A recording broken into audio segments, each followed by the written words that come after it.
played a lot of these close games. Is it good to get some crunch time reps? Yeah, I think it definitely, we saw a lot of things we can fix and adjust.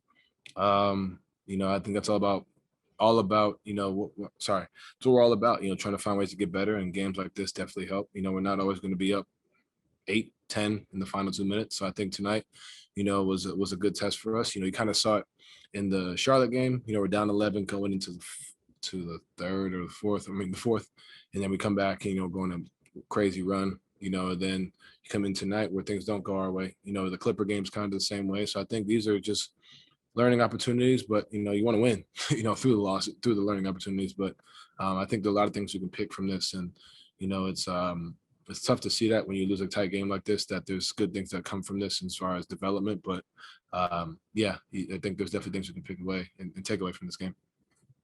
Eric Walden, Salt Lake Tribune. Don, you guys went on a big run in the third quarter, putting in 41 points, and then in the fourth, I think you scored only 22. I was just wondering, does that come down to something Miami was doing differently, or is that just kind of execution issues from you guys down the stretch? A little bit of both. I think spacing was an issue, for us tonight.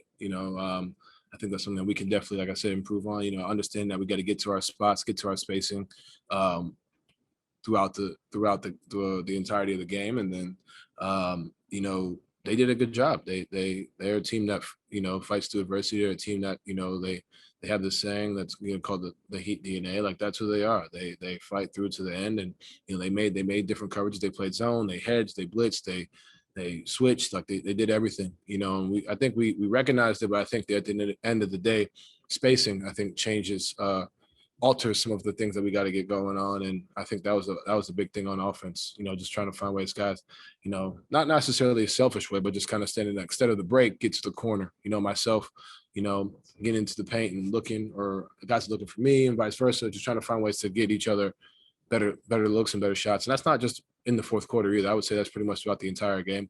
But, they adjusted as well, so I got to give them credit too. Andy Larson, Salt Lake Tribune. Donovan, what makes Jimmy Butler so good at drawing fouls? He's an artist at it. You look at, I kind of put him in the James Harden category as far as, you kind of go into it, you go into your summers studying film on how guys get it. You go into, like, those are two guys that if you were to watch how to draw fouls, from a guard standpoint, those are two guys. I think he's just a guy that understands where the contact is, understand where the ref's going to be, understanding all the little things. And I think that's what makes him, unique at that.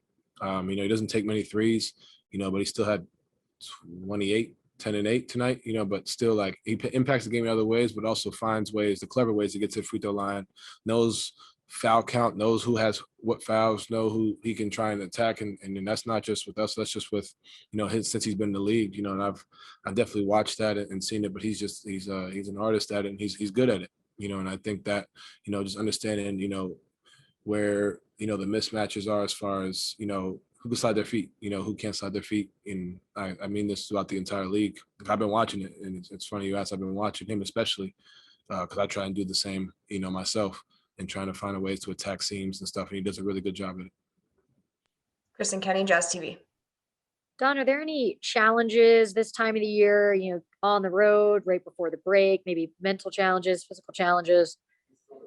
Nah, I not unless we want to, not for the team we want to be. I think I don't think guys, are fatigued mentally. I think, at the end of the day, we got 4 games left. I think it's a tough season for everybody. I think, but if we want to be that team that we want to be, there's no, there'll be mental fatigue, but it's how we fight through it and push through it. You can't have it affect our play, and I don't think it has, and I don't think it will. But I think that's just something that we can't chalk it up to, oh, we're almost there, to the break. But I think that's something that we've really shown fight and heart, and we'll continue to. But I don't think there is, and if there is, I think we're doing a good job of fighting through it. Naira Campbell, UtahJazz.com. What do you think was the key difference tonight playing the Heat versus earlier in the month? Like I said, spacing was huge. I think it goes to our running. I think it's tough when they make shots, but continuing to run, continuing to space, and they're a team that switches up the coverages, every second, every situation, and they did it. I think they did a better job at adjusting than we did. I think that's something that, they took away from the first game. And obviously it's tough when, we're not making many shots in the fourth. But I think for us, or for them, I should say, they did a really good job of, whether, like I said, it was hedge or they would change it in black or switch. Switch in a certain situation, or, they would help off. But, there's certain times where, you're driving, like Royce will drive and I'm standing right there next to him as opposed to getting to the corner so he has a lane, or vice versa. Or, I'm driving, Rudy standing there, or I should hit Rudy on the pass, or little things like that we did in the first game that we didn't execute late game. All right, that's it. Thank you, Donovan.